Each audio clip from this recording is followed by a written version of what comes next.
Olá, sábado à tarde, agora são 10 para as 3. Eu quero aproveitar que eu tô sozinha aqui em casa e acho que eu vou ler. E daí resolvi fazer um vlog de leitura. E como estamos no mês de outubro, vou ler dois livros de terror. Na verdade, são dois livros góticos, né?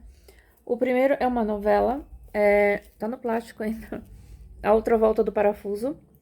Eu já li esse livro aqui em inglês quando eu fazia faculdade, que eu sou formada em letras há muito tempo. Então, é assim, a história é sobre. Você já deve conhecer, porque é bem famosa essa história, essa novela. É sobre uma babá, uma moça que vai ser babá de duas crianças, o Miles e a Flora. Ela vai num casarão. Eles moram com o tio. Na verdade, o tutor deles é o tio, mas o tio não mora com eles de fato. Eles moram com a governanta e os funcionários da casa, da mansão. E aí vai essa moça pra ser babá deles. E aí ela começa a ver coisas e a gente não sabe. O livro, ora faz você pensar que ela tá ficando louca, ora faz você pensar que ela tá vendo fantasmas. Então eu vou ler pela segunda vez. Eu gosto muito dessa história. E em seguida eu vou ler O Castelo de Otranto. Que eu tenho aqui já tem um tempão também na minha estante. E esse aqui é o primeiro livro gótico da literatura, dizem os rumores. Se eu vou gostar, não sei, mas eu vou contando aqui pra vocês o que eu tô achando. Eu vou começar com A Outra Volta do Parafuso, tá? E aí eu vou dizendo pra vocês o que eu acho. Ah, e tem esse nome, A Outra Volta do Parafuso, porque em inglês o nome é The Turn of the Screw.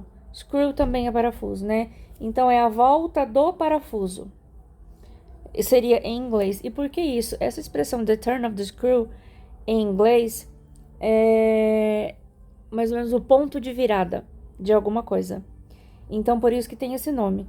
No entanto, eu não sei por que foi traduzido aqui como a outra volta do parafuso. Mas é isso. Vou começar a ler então e vou comentando com vocês o que eu tô achando da história, ok? Já deitei aqui para ler, deitei no sofá. Isso é um perigo, porque eu posso dormir a qualquer momento. Estamos aqui com a participação da Ária, que tá aqui comigo no sofá. Ela adora vir deitar aqui comigo. Enfim, eu voltei para dizer que a introdução desse livro é o seguinte: é um grupo de amigos, homens e mulheres, que estão contando histórias de terror. Eu entendi que é durante as celebrações do Natal. Antigamente, né, nos séculos passados, tinha-se muito disso.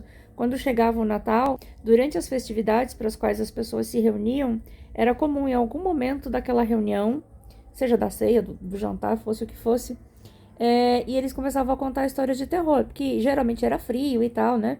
Então dava aquele clima. Então a situação é essa: temos uma reunião de amigos, cada um tá contando uma história. E aí uma pessoa conta uma história sobre um menino que vê um fantasma, né?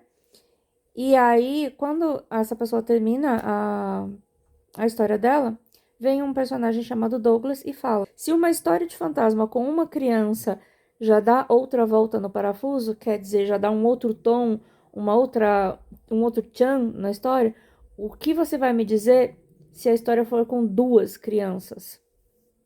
Aí o pessoal até responde: ah, daí dá duas voltas no parafuso, né? Tipo, aí é duas vezes mais chocante. Então começa assim, ele começa essa introdução dessa maneira, e é esse personagem, o Douglas, que vai contar essa história. Ele diz que essa história foi contada a ele e somente a ele. Então ele é a única pessoa que ouviu, que sabe dessa história, fora as pessoas que viveram. Diz ele que ele está relatando um fato, né, que aconteceu algum tempo atrás. E agora é a hora de ele começar a contar a história aqui no livro. Isso tá bem na primeira, acho que segunda página, tá? E eu não sei se eu falei, acho que eu não falei da primeira vez, a diferença entre conto e novela, né, e romance. O conto é uma história curtinha, né, não tem muito desenvolvimento dos personagens, nem nada. E o romance, por si, não é apenas um gênero literário, mas também é um tipo de texto. O romance são os livros normais, as histórias normais de livros de 200, 300, 400 páginas, né?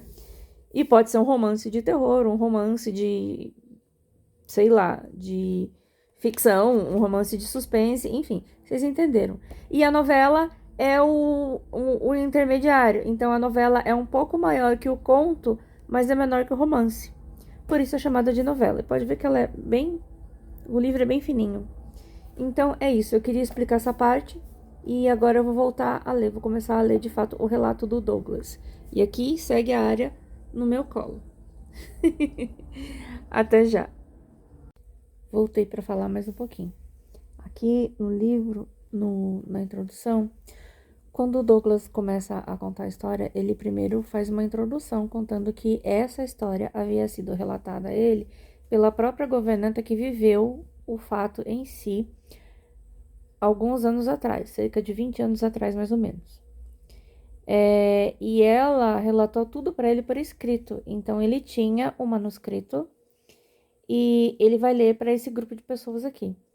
E aí ele começa a falar que ela aceitou, ela parecia também meio encantada pelo tio das crianças, sabe?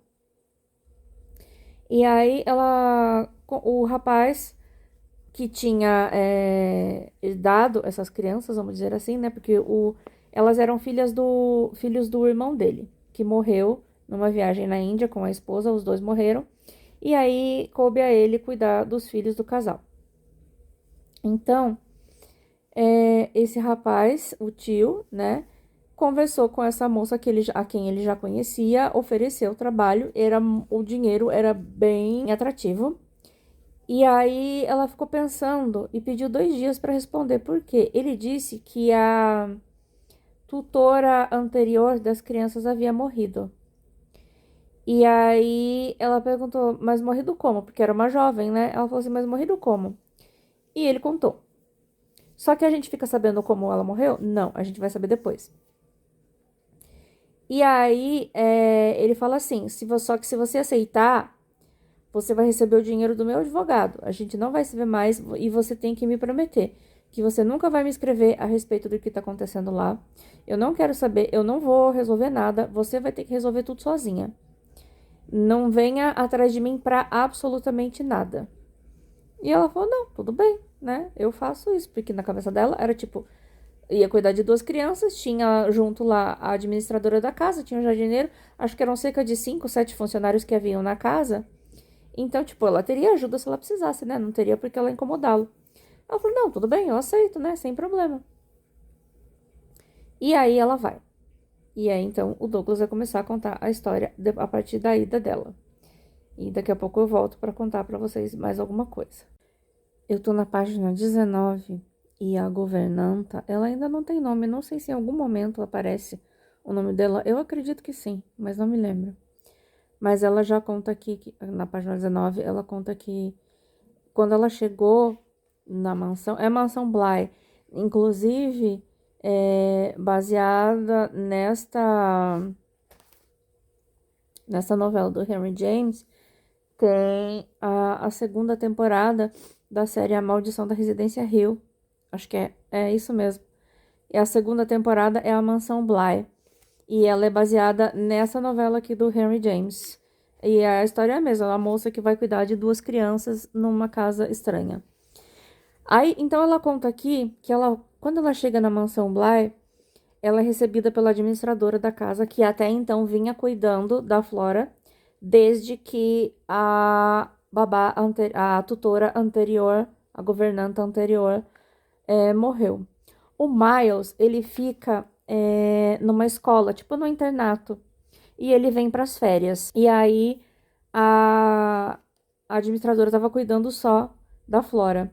E agora o Miles está prestes a chegar, mas não chegou ainda. Então a governanta chegou antes da mansão Bly.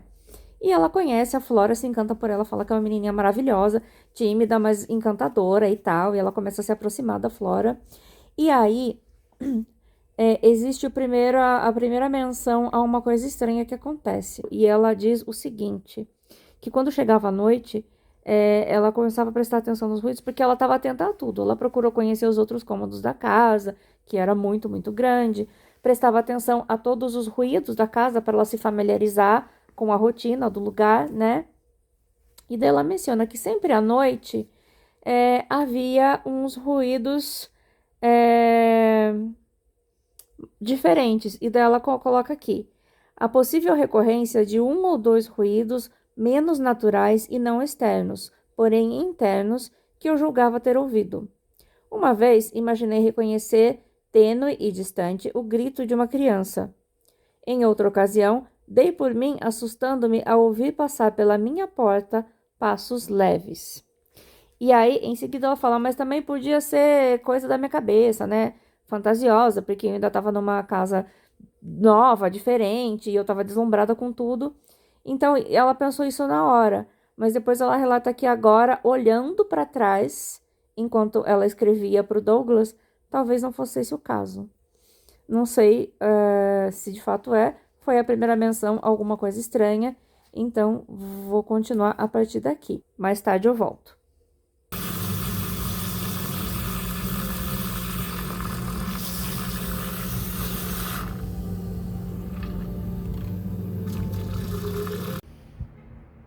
Olá!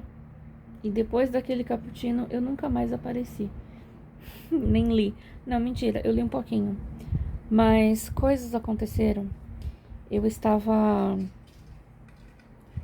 moro em frente a uma escola e eu estava substituindo uma professora temporariamente. Eu estava com um contrato temporário nessa escola para dar aula de inglês e português. Hoje em dia, aulas particulares, eu dou aula só de inglês. Mas surgiu essa oportunidade e eu fui aí substituir essa professora por 5 meses. Então, quando eu comecei a fazer o vlog de leitura dos livros de terror, naquele fim de semana era um sábado. E aí, na semana seguinte, era a minha última semana na escola. E foi uma correria, porque foi a última semana, porque depois o processo para se desligar é muito chato. Era muita coisa pra fazer, então eu tive que fazer também. E outras coisas aconteceram também, enfim, muitas coisas aconteceram e acabou que eu não consegui terminar de ler. Eu achei que eu ia ter muita coisa de terror pra colocar agora em outubro, mas pelo jeito eu não vou. Não tem problema.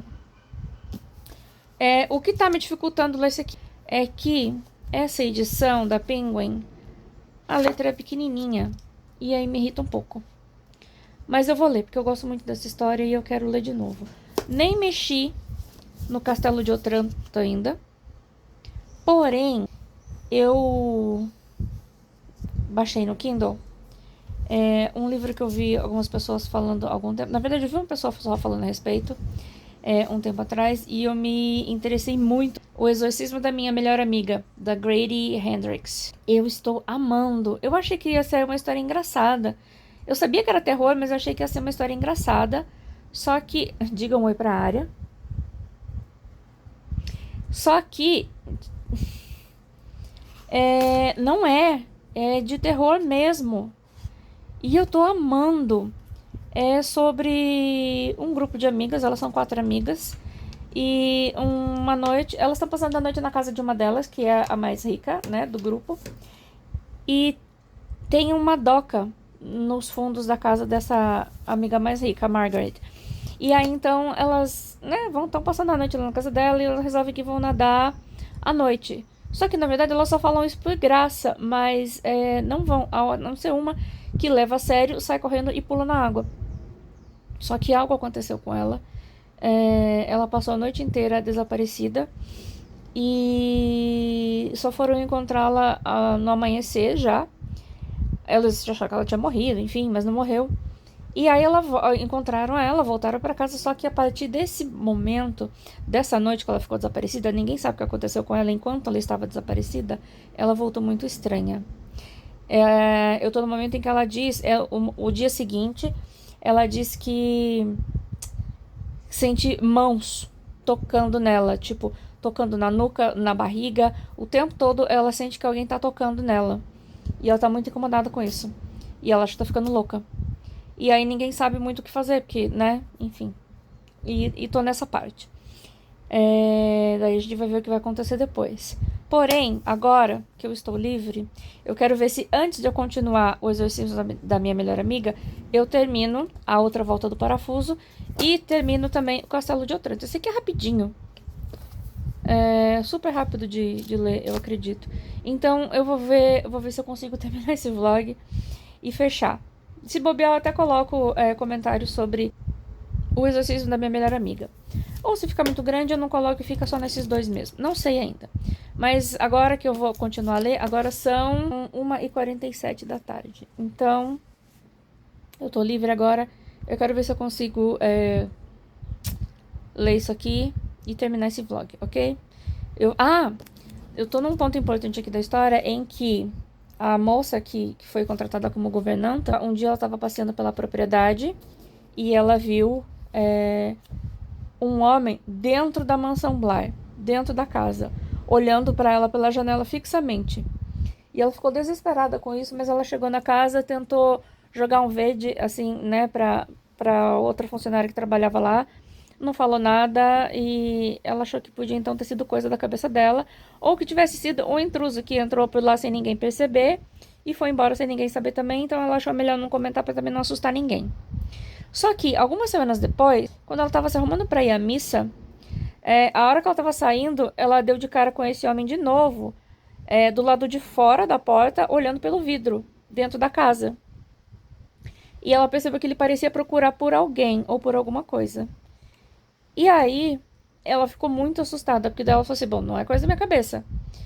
E aí foi então que ela contou pra outra funcionária, e a outra funcionária disse que não fazia ideia de quem podia ser, e agora elas estão preocupadas com isso. Também tem o caso de que o Miles, são duas crianças que ela tem que olhar, né? Eu acho que eu já falei isso. A Flora e o Miles, eles são dois irmãos. Ela diz que essas duas crianças são maravilhosas, super encantadoras, que ela fica hipnotizada por eles. É essa palavra que ela usa. Não, encantada e enfeitiçada. É isso que ela usa, encantada e enfeitiçada. E ela fala que tudo de ruim desaparece quando ela tá com essas crianças. Eu acho um pouco suspeito. Não sei por quê. Aí, acontece que o Miles foi expulso da escola onde ele estudava. Né? Eles vão para passar férias, todas as férias eles passam na casa, depois eles voltam para a escola, que é tipo um colégio interno. No entanto, a Flora foi para passar as férias, mas o Miles foi expulso da escola. Ele não conta o porquê. Ele faz parecer que foi uma coisa boba, que ele nem teve culpa, que foi mais uma idiotice da escola e tal.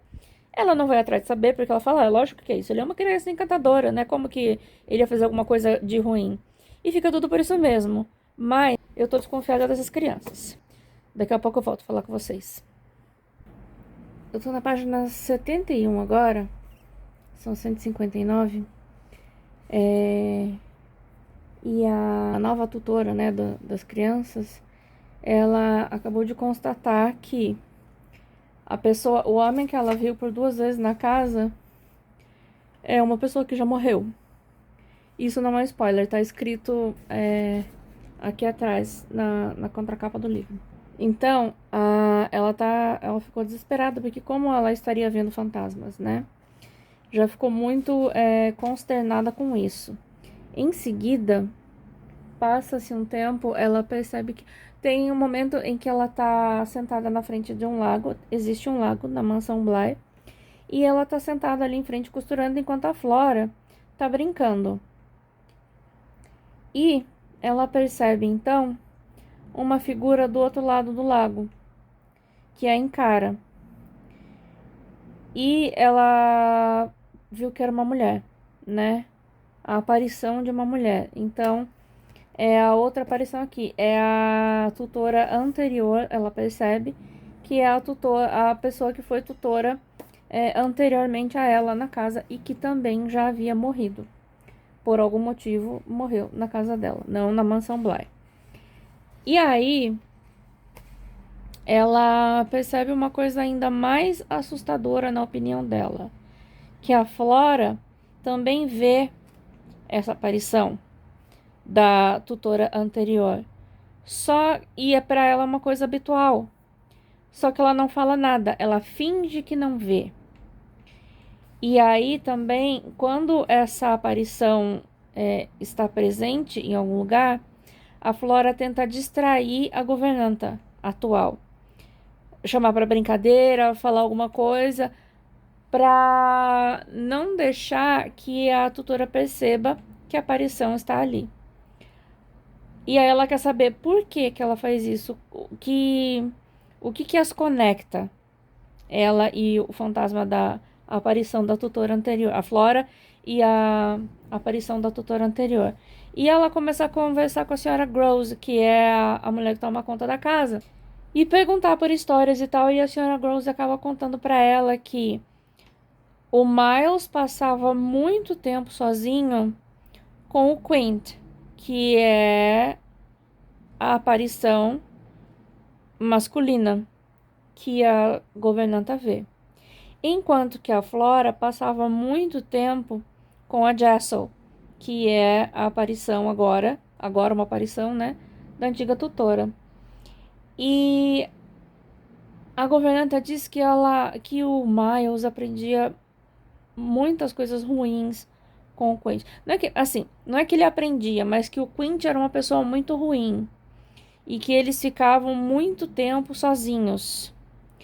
E a tutora anterior, a Jessel, facilitava isso e também não se importava, enquanto que ela ficava sozinha com a Flora. Ainda não foi dito isso, mas eu tenho alguma desconfiança e começo a ventilar possibilidades aqui estranhas, né? De um menino ficar muito tempo sozinho com um cara. Enfim, não sei se minhas conjecturas estão certas, mas também o que faria a Flora sozinha com a Jessel por tanto tempo também? Não sei. Mas eu quis aqui registrar isso. E eu tenho duas marcações diferentes aqui em azul, onde a governanta diz que talvez o estado mental dela não esteja muito bom, porque ela está muito preocupada e muito obcecada em tomar conta das crianças e protegê-las. Então, fica esse aviso também. Daqui a pouco eu volto a falar com vocês. Eu tô no capítulo 14 agora. E a governanta passa a suspeitar de outra coisa. É que ela percebe, eu falei anteriormente, que ela percebeu que a Flora tinha conhecimento da aparição, né? E estava habituada a ela, a aparição da Jessel, a tutora anterior deles. No entanto, mais pra frente ela vem a perceber que o Miles também sabe. E eles são conscientes tanto da aparição da Jessel, quanto a do Quint, que era o rapaz, né, que também era empregado da casa, e que a governanta havia visto por 2 vezes. E aí, diante de uma série de coisas que começam a acontecer, ela passa a concluir que as crianças são influenciadas pelos espíritos. Elas não se desapegaram deles, nem mesmo depois da morte. Nem os espíritos se desapegaram delas. Eles são muito ligados, os 4. Isso na percepção da governanta. Eu não sei se eu tenho essa mesma percepção. A gente sempre sabe que, né, o narrador não... quando é em primeira pessoa, ele não é confiável. E aí, ela começa a constatar que, além de as crianças estarem habituadas e terem esse convívio com os espíritos da Jessel e do Quint, elas são más e dissimuladas. Elas aprenderam, absorveram toda a maldade que elas podiam dos dois, e elas tentam enganar a governanta o tempo todo, se fazendo passar por doces e boazinhas. Lembra que no começo eu falava que ela era encantada demais, enfeitiçada demais pelas crianças? Dá-se a entender que as crianças fazem isso de propósito, porque ela não vem a saber o que de fato acontece. E ela comenta agora que eles podem conversar sobre tudo, ela e as crianças. E elas super são maravilhosas e tal, mas que são só, tipo, coisas sobre a vida dela, como é a família dela, só amenidades, que ela não pode entrar em nada mais profundo a respeito do que as crianças sabem, porque fica um jogo de gato e rato, sabe? Eles querem saber se ela sabe e ela não quer dizer que ela sabe, embora eles saibam que ela sabe. Dá pra entender? Fica esse jogo de gato e rato, mas eu não sei qual a consequência, né, de ela admitir que sabe o que eles estão fazendo. Eles estão tentando manipulá-la de alguma maneira para algum fim. Se só por diversão, não sei, talvez seja. Isso tudo é o que ela conclui. E ela já contou tudo para outra funcionária também, né? E elas chegam à conclusão de que elas precisam chamar o tio das crianças, que é o dono da casa também, né? E é o tutor delas. Mas elas têm medo porque ele sempre deixou muito claro que, sob hipótese nenhuma, por motivo nenhum, elas deviam chamá-lo. Ele não quer ser incomodado a respeito das crianças. O que tiver para resolver tem que ser resolvido lá entre elas. Ele não quer ser chamado e elas têm muito medo de chamá-lo. Então elas estão nesse dilema agora. Se chamam ou não chamam o tio, porque elas acham que as crianças estão loucas e elas precisam sair de lá, da casa, da mansão Bly, por causa dos espíritos. E acho que é isso. Vou continuar lendo aqui e depois eu volto para comentar. Voltei. Tive uma pausa grande aqui entre o último take e agora. Hoje é sábado, são 8h52 da noite. Eu acabei a outra volta do parafuso. Eu acabei de ler ontem, no final da tarde. Mas aí o meu respectivo chegou e a gente, né, foi ficar junto e tal. E eu não li mais nada. Aí hoje eu limpei a casa. Aí depois eu fiquei jogando videogame durante a tarde. Porque, né, mereço. E aí tava vendo uns vídeos no YouTube agora e resolvi ler. Não há a menor chance de eu pegar o Castelo de Otranto para eu ler agora, porque a fonte do livro é tão pequena quanto a desse aqui, porque é um livro pequenininho, né? Então, não vou ler agora que tá escuro, e eu quero ler no escuro. Então, eu vou continuar lendo esta preciosidade aqui, O Exorcismo da Minha Melhor Amiga, e eu já falo desse livro aqui pra vocês também. Vamos lá. Eu acho que eu vou fazer uma resenha separada só sobre a outra volta do parafuso e os outros livros também que eu leio aqui nesse vlog. Mas eu quero falar rapidamente sobre aquela coisa que eu falei que, assim, a funcionária, a senhora Gross, acho que é Gross o nome dela, a senhora Gross, fala pra governanta que as crianças passavam muito tempo junto com aqueles outros dois funcionários, né? O Quint e a Jessel. E o Quint e a Jessel, eles tinham um caso. E segundo a governanta aqui, eles faziam de tudo na frente de todo mundo, a hora que queriam, dia ou noite, na frente dos funcionários, na frente das crianças. Não interessava quem estava vendo. Eles estavam fazendo. Eles estavam aproveitando a vida e se tinha plateia, tudo bem. Se não tinha, também tudo bem. Não se importavam muito com pudores. E aí, ela também diz, então, que o menino, o Miles, passava muito tempo sozinho com o Quint e a Flora passava muito tempo sozinha com a Jessel. E eu até mencionei muito por alto que dava a entender que havia um certo grau de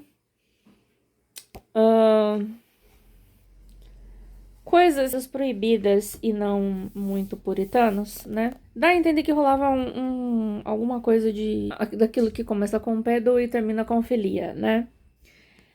Então, é explicitamente confirmado isso aqui? Não.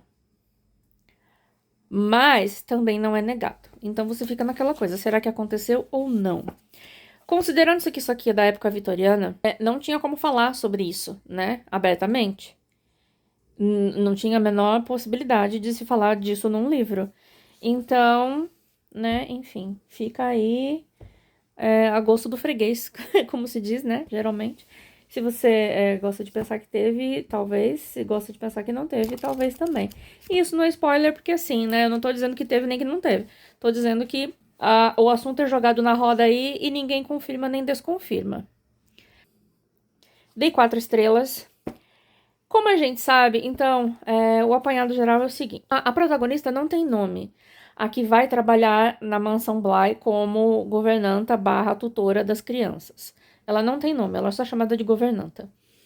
Então, ela é filha de um pároco numa vila muito pequena. E esse é o primeiro trabalho dela sério, assim, que ela vai ganhar bem. O primeiro trabalho decente que ela tem na vida. E ela tá muito empolgada. E aí, quando ela conhece o tio das crianças, que é quem vai empregá-la, que faz a entrevista, ela fica maravilhada com ele, porque ele é um homem muito bonito, segundo a visão dela, né? A gente não sabe porque a gente não viu. Ele é um homem muito bonito e ela fica apaixonadinha por ele, sabe? A gente sabe 3 coisas. Ela é filha de um pároco e já tem aí um pé na religião, né? Ela está apaixonadinha pelo tio das crianças e pelo empregador dela. E é ela quem conta a história. E na literatura, a gente sabe quando uma história é contada em primeira pessoa, quando o narrador é a primeira pessoa. Nossa, deixa eu parar com essa mão aqui que eu tô sacudindo tudo, né? Quando o narrador é a primeira pessoa, ele não é confiável. A gente pode ou não acreditar no narrador, e isso fica aberto à interpretação de quem está lendo, porque o narrador está contando a versão dele. Então, a gente tem aqui apenas a versão da governanta. E a gente tem essas informações quando ela chega na mansão Bly. E aí, é dito a ela que houve uma tutora anterior, a Jessel, e ela ficou algum tempo, mas depois ela foi embora e ela morreu. Não na mansão Bly, ela morreu em casa. E tudo bem, ela conhece a Flora, fica encantadíssima pela Flora, e ela diz isso o tempo inteiro, que ela está encantada, hipnotizada, enfeitiçada pelas crianças, principalmente pela menina, mas pelas 2 crianças. Só que a princípio ela só conhece a Flora, porque a Flora veio para passar as férias em casa mais cedo que o Miles. Eles estudam em escolas diferentes, né, internatos diferentes. Então a Flora chegou primeiro. E ela ficou maravilhada com a Flora. Uma menina doce, linda, muito amorosa e blá blá blá. E aí, e cada dia que passa, mais ela se afeiçoa e se apega à Flora. E a Flora a ela, aparentemente. E algum tempo depois chega o Miles com uma carta dizendo que ele não vai, não deve voltar para a escola mais, que ele não é mais aceito naquela escola, ele foi expulso. E daí, mas só que ninguém fala o que foi que ele fez. E ela fica, né, pensando naquilo, mas depois ela fala, depois de conhecê-lo, ela fala: imagina, esse menino jamais faria nada de ruim, porque ele é maravilhoso, ele é encantador, ele é lindo, ele é. Nossa, os dois não tinham defeitos, sabe? Nenhum dos dois tinha defeitos. Então ela deixa isso pra lá e esquece o negócio da carta da escola. E começa a conviver com essas crianças, até o momento que ela tá caminhando no jardim da mansão Bly e de repente ela se vira e dá de cara com um rosto de um homem no último andar da mansão, olhando para ela, fixamente, assim, diretamente. E ela pensa: meu Deus, tem alguém na casa. Só que daí depois aquele homem vai se afastando da janela assim e some.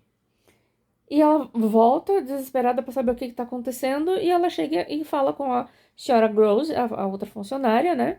Ela não comenta que tinha alguém, mas ela vai perguntando coisas ali e tal, e ela não dá a senhora Gross não dá a entender que viu ninguém ali na mansão.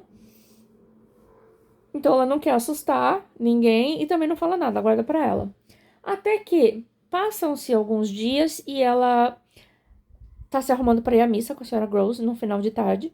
No final de tarde, não, meio da tarde.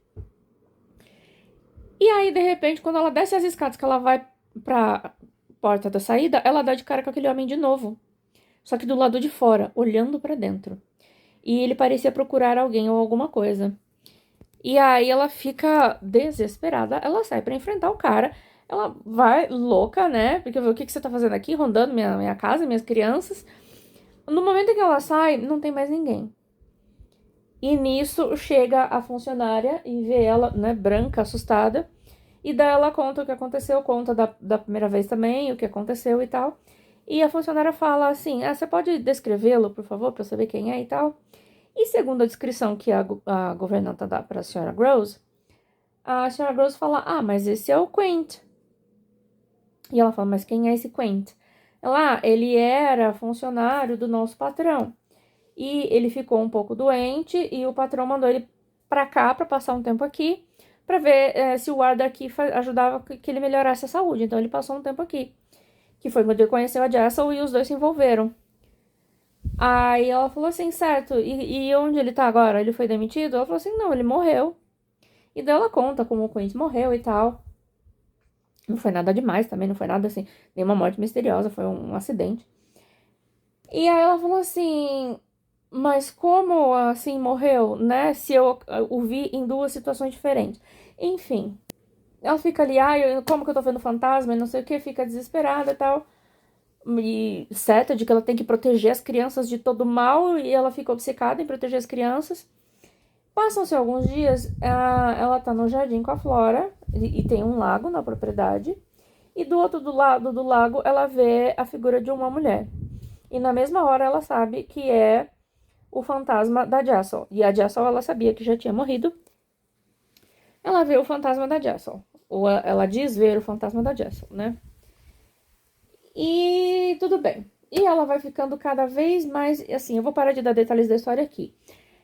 A questão é, ela vai ficando cada vez mais obcecada em proteger as crianças, mas ao mesmo tempo ela passa a acreditar que as crianças também veem esses espíritos e. Nossa, tá um ventão aqui. Então, só que eles fingem que não. Porque eles não querem que ninguém saiba. Porque na cabeça dela, ou no relato dela, as crianças são muito apegadas aos dois, a Jessel e ao Quint. Mesmo depois deles terem morrido, elas ficaram muito apegadas a eles, muito ligadas. Então, ela acha que de alguma maneira esses espíritos estão influenciando as crianças. E segundo ela, todo momento em que esses espíritos aparecem, as crianças começam a disfarçar, brincar com ela, falar de outras coisas para tentar entretê-la para que ela não perceba que os espíritos estão ali. Mas ela vê. E ela sabe que eles também veem, mas ela não sabe se eles sabem que ela vê. Enfim. E cada vez mais ela ficando obcecada. E uma série de eventos acontecem que culmina depois pro final do livro, que obviamente eu não vou dizer aqui. Aí fica aqui a questão, porque o final é aberto, né? Aberto à interpretação, eu digo, não que não tenha um final, tem um final. Mas aí fica aberto à interpretação, ao gosto do freguês.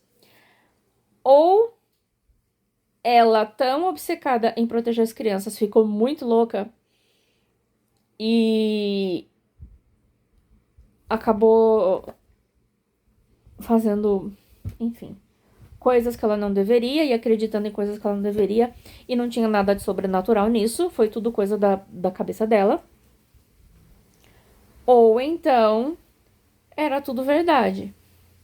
E, de fato, as crianças estavam sendo, talvez, influenciadas pelos dois. Não sabemos. Aí a gente passa a acreditar naquilo que a gente, né, prefere. Mas é um livrão, assim, eu acredito que pra época... Deixa eu pesquisar aqui de quando que é esse livro, peraí. Acho que é de 1898 esse livro aqui. Então, nos anos 1800, final dos anos 1800, quase 1900, como eu disse, na época vitoriana, foi um tremendo livro de terror, né? E não deixa de fato ser, porque fica nessa coisa, nesse jogo psicológico. Ela tava louca ou não? Era verdade ou não? Você não sabe. Mas hoje em dia a gente tem contato com tanta literatura boa e com tantos reviravoltas, né? A gente não fica, eu acho que tão impressionado com isso mais. No entanto, eu me coloco naquela época, e pra época isso aqui foi um baita de um livro. E até agora continua sendo. É uma história de terror mesmo. É um thriller psicológico que você não sabe o que tá acontecendo. Você não pode confiar na narradora, mas ao mesmo tempo você quer. Então você não sabe se você acredita nela ou não. Eu não vou dizer se eu acreditei nela ou não. Eu vou deixar, se alguém já leu esse livro, por favor, comente aqui e diga o que acha, se gostou. Mas é muito bom e eu super recomendo. Essa foi a minha primeira leitura de fato de Halloween, né? Pro mês de outubro, finalmente. Agora, nós vamos falar aqui dessa preciosidade. Eu queria mostrar, é que tá escuro e eu não vou acender a luz, O Exorcismo da Minha Melhor Amiga. A capa é em preto e branco mesmo aqui, né? Eu tô com o Kindle antigo. É um livro que acho que é de 2020, 2019, mas ele tem essa capa estilo anos 80. Porque, de fato, o livro se passa nos anos 80. Isso aqui, minha gente, é ouro puro. Se vocês gostam de Exorcista, sobre a Reagan lá, né? É uma história de exorcismo nos anos 80. Com direito a, com perdão da palavra, se você estiver comendo, com direito a vômito, a pássaros se chocando contra a casa e morrendo, tipo, centenas de pássaros aparecendo e morrendo.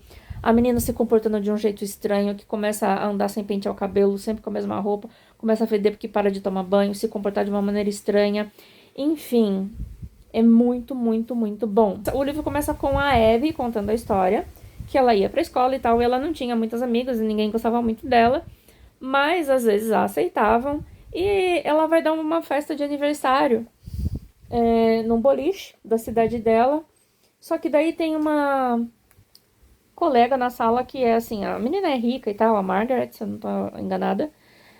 Ela não aceita que alguém possa fazer alguma coisa melhor que ela, ou alguém possa fazer uma coisa e ela não. Então, ela marca pro mesmo horário da festa de aniversário da Abby, ela marca um passeio a cavalo na fazenda dela, enfim. O que acontece? Todo mundo prefere ir no passeio dela. Ninguém aparece no aniversário da menina, da Abby. Com exceção de Gretchen. Da Gretchen. A Gretchen chega lá, os pais dela levam ela e tal, e as meninas, a princípio, uma não gosta muito da outra e tal, mas enfim, ficam amigas. Desde aquele dia, elas ficam inseparáveis.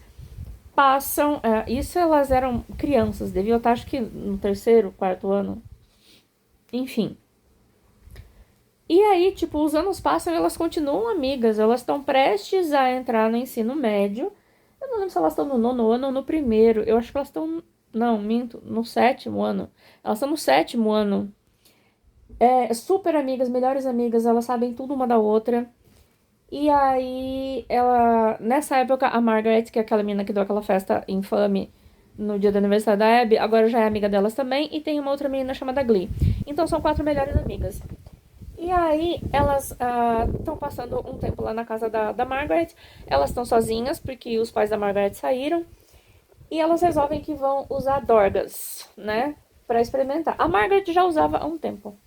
Mas as outras meninas não. E elas resolveram que queriam experimentar. E aí, elas experimentam, só que, tipo, não acontece nada, né? Não acontece nada. Elas ficam se questionando porque elas ficam até tentando forçar uma situação. Nossa, eu tô vendo uma coisa.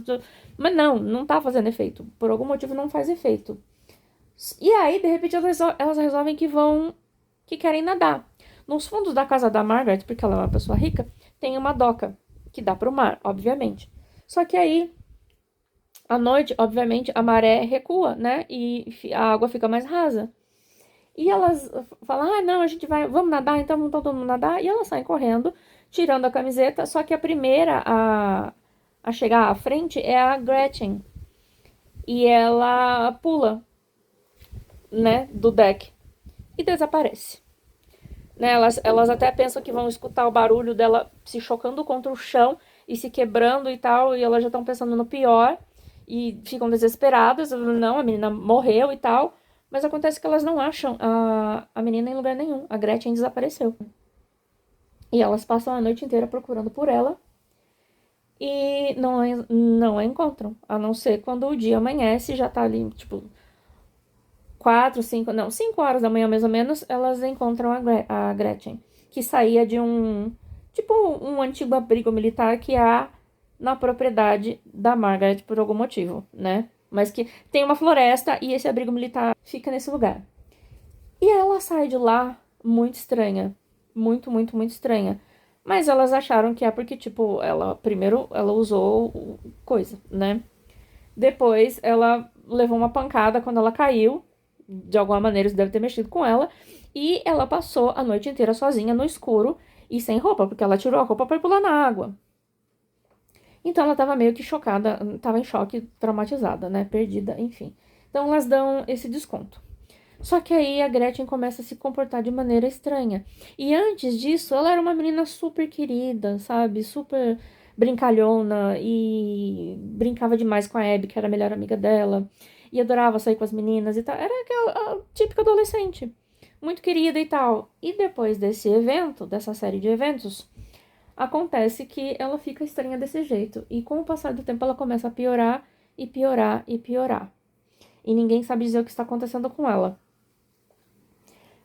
Os pais começam a ficar doidos com ela, porque eles dizem que durante a noite eles ficam ouvindo barulho como se ela tivesse com alguém no quarto, fazendo coisas de adulto, né? E ela tá dormindo, mas eles embaixo escutam como se ela estivesse acordada brincando, né, de coisas de adulto. E eles a levam pro médico, para todos os médicos, ninguém sabe o que ela tem e tal, e ela fica cada dia pior. Eu tô agora em 53% do e-book. Deixa eu ver aqui. 55%. Eu tô em 55% do e-book. E tá assim, na sua melhor parte, digo eu. Tô no meio, né? E as coisas que estão acontecendo, meu Deus do céu, são horríveis. Mas não aquele horrível. Assim, eu não tenho medo de um filme de terror dos anos 80, da década de 80. Nem de filmes de exorcismo eu tenho muito medo. Muito menos do Exorcista. Gosto muito, acho um filme excelente, mas eu não tenho medo. Isso aqui também não tô com medo, mas é horrível. É uma história de terror de verdade. É grotesco, é nojento. Como um filme de terror dos anos 80. Eu tô amando isso aqui. Esse livro é muito, muito, muito bom. De novo, vou lembrar o nome pra vocês. O Exorcismo da Minha Melhor Amiga, de Grady Hendrix. Grady, eu acho que parece um nome de mulher, mas eu acho que é um autor, eu acho que é um homem. Ele foi lançado pela Intrínseca, eu não sei se ele é de 2019 ou 2020. Então já tem alguns anos aí. Mas a capa dele é super, assim, capa de livro dos anos 80, sabe? Então você olha e você pensa, nossa, esse livro é dos anos 60, mais ou menos. Não, não é.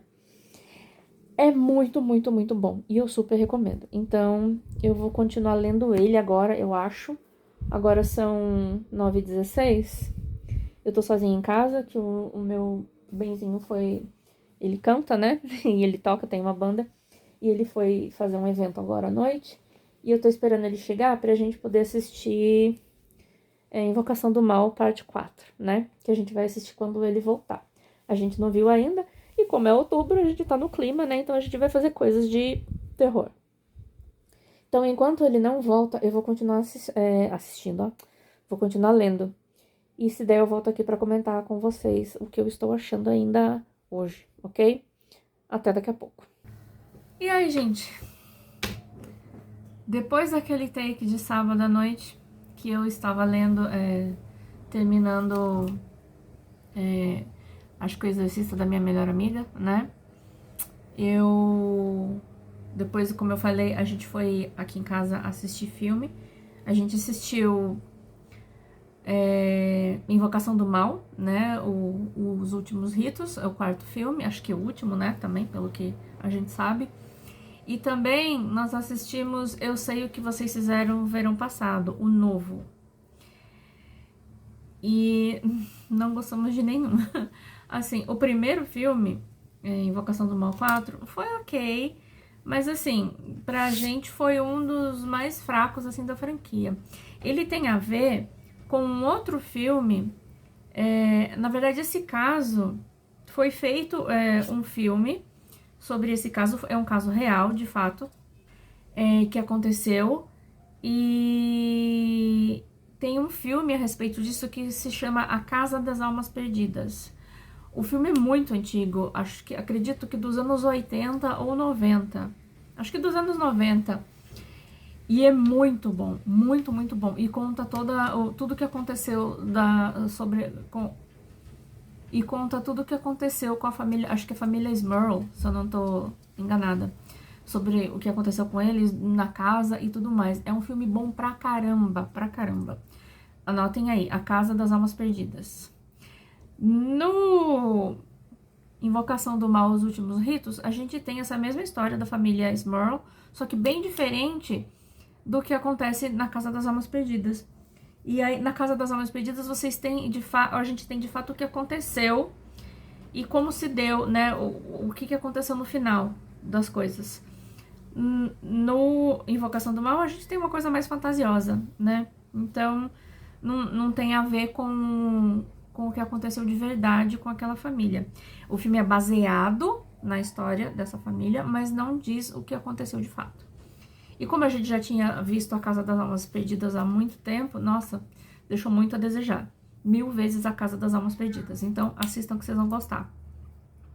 Em seguida, a gente viu lá Eu Sei O Que Vocês Fizeram no Verão Passado, que saiu agora esse ano também, acho que em julho, se eu não tô enganada, julho ou agosto, não sei, que é com a Jennifer Love Hewitt, que também faz parte do filme original.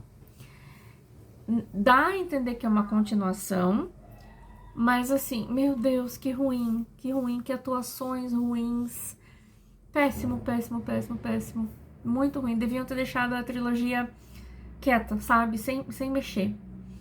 Nem se compara ao primeiro filme dos anos 90, que é muito, muito bom, muito bom. Então, se vocês quiserem assistir Eu Sei O Que Vocês Fizeram no Verão Passado, assistam o original dos anos 90. Esse de agora é uma perda de tempo. Odiamos. Muito bem, vamos aos livros. Então, recapitulando, eu terminei isso aqui, muito bom. Em seguida, aí eu já falei pra vocês sobre esse livro, né, O Exorcismo da Minha Melhor Amiga. Em algum momento, eu acho que eu comentei com vocês que eu achava que Grady Hendrix era uma mulher, mas eu descobri que é um homem, é um autor. Vou deixar aqui o livro com a capa colorida, caso alguém se interesse. Porque vocês podem ver que é bem estilo anos 80, né? A capa. E a história também se passa nos anos 80. Como eu li no Kindle, então, né, eu não tenho livro pra mostrar aqui pra vocês. Gente, muito bom. Muito, muito, muito bom. Eu já contei um pouco sobre de que se trata a história. Excelente. Puro suco do terror dos anos 80 e 90, sabe? Se vocês gostam de O Exorcista, por exemplo, é como se Stephen King tivesse escrito O Exorcista. Tem essa mistura, porque a escrita lembra muito Stephen King, mas, nossa, o livro é muito bom, é ouro puro. Ó, podem ler se vocês gostam de terror, né? E se alguém gosta de terror e se interessa, gosta do Exorcista, com certeza vai gostar desse livro aqui, do Exorcismo da Minha Melhor Amiga. E em seguida, eu nem mostrei, mas eu já li O Castelo de Otranto. Esse livro aqui, ele é considerado o primeiro... Na verdade, o livro que deu origem ao subgênero da literatura gótica. Então, isso aqui é o berço do gótico na literatura, a primeira história gótica. Vou ler a sinopse aqui pra vocês, ó. O Principado de Otranto é governado pela família de Manfredo, herdeiro do título de príncipe e também de uma profecia. E, por causa disso, obcecado com sua linhagem, a única maneira de manter seu poderio. No entanto, às vésperas de concretizar o casamento de seu filho, estranhos fenômenos passam a assolar o castelo, culminando num terror sem fim. Um clássico não se torna um clássico à toa. Então é assim, a gente tem a família do Manfredo. Manfredo é o príncipe em Otranto. E existe uma profecia de que ele e a sua família governarão Otranto até que até que o verdadeiro herdeiro de Otranto apareça, cresça demais para tomar conta do castelo, né? E de todo lugar ali. Então, se a gente tem na história a profecia de que o cara tá aqui esperando até que o verdadeiro herdeiro apareça, a gente já entende que Manfredo é um usurpador. E isso não é spoiler, tá? O que acontece? Mil coisas acontecem aqui. Esse livro, gente, é um novelão. É um novelão. E Horace Walpole, que é o autor, né, do livro, ele bebeu muito na água de Shakespeare. Isso aqui parece uma peça. Isso me lembrou muito de Hamlet, mas Hamlet é melhor que esse daqui. Tô falando que o livro é ruim? Não. Mas, de lá pra cá, dos anos 1800 e tanto, 1700 e tanto pra cá, o gótico, a literatura gótica já melhorou bastante, né? Então, esse livro aqui ficou um pouco pra trás. Muitas coisas acontecem aqui. Como é literatura gótica, a gente sempre tem a história acontecendo num casarão muito grande, num castelo, num pequeno palacete, né? Porque é cheio de entradas e passagens secretas e lugares sombrios e tal. Sempre o gótico, a história, uma história de literatura gótica sempre vai passar num lugar assim, com seus segredos, seus mistérios, seus fantasmas, porque aqui também a gente tem, né, as aparições. Então, tudo tem aqui, tudo tá aqui. Só que é um novelão. Coisa ruim atrás de coisa ruim, atrás de coisa ruim, atrás de desentendimento de coisa ruim acontece o tempo todo. É uma dificuldade atrás da outra, uma reviravolta atrás da outra. Muita gente se jogando aos pés, a gente sempre lê aqui, fulano se jogou aos pés, aos pés de fulano, pedindo para que não fizesse. Fulano se jogou aos pés, implorando pela vida de não sei quem se jogou aos pés, enfim, muita gente se joga no chão aqui. É um novelão que fala sobre essa profecia e esse usurpador e o fim dele, que ele meio que enlouquece, assim, tentando se manter no Principado de Otranto, né, tentando manter o castelo para ele. E tem fantasma, e tem juras de amor, enfim. Parece uma peça. E muitas coisas acontecem. Eu acho que eu não dei eu não fiz uma explanação muito boa sobre a história, mas é que assim, eu não fiquei muito animada também em fazê-lo. Dei 3 estrelas. Ok? Se você gosta de gótico, é legal você ler pelo fator histórico, porque assim, esta é considerada a primeira história gótica. Mas se for falar assim, nossa, que livro bom pra caramba, não é. Não é. Parece um novelão, como eu disse. Me lembrou muito os dramas de novela mexicana. Pra ser bem sincera, é um novelão mesmo, assim. É coisa exagerada atrás de coisa exagerada. Mas é legal pelo fator histórico e pra quem gosta de literatura gótica e literatura em geral, né? É sempre bom a gente ter os clássicos, a gente conhecer os clássicos para poder falar sobre. Então, dei 3 estrelas. Tô falando que é um livro ruim? Não, 3 estrelas não, é uma coisa boa. Mas eu esperava um pouco mais. E aí, então, vamos recapitular. Esse aqui ficou com 3 estrelas. A outra volta do parafuso ficou com 4 estrelas. E aqui no Kindle, não vou mostrar agora o e-book, a capa do e-book, mas o Exorcista da Minha Melhor Amiga ficou com 5 estrelas. Então é isso, gostei muito. Levei quase um mês para terminar esse vlog, para fazer esse vlog no geral. Foi o primeiro. Se alguém assistir e se interessar pelos livros e for ler, ou então se já leu, me conta aqui o que achou também, enfim. Vamos conversar. Se aparecer alguém aí para assistir esse vídeo, vamos conversar a respeito de livros, desses livros que eu li. Então é isso. Gostei bastante de fazer esse vlog. Espero conseguir fazer outros. E eu acho que eu estou de volta à internet para falar sobre livros. Dito isso, nos vemos no próximo vídeo. Tchau!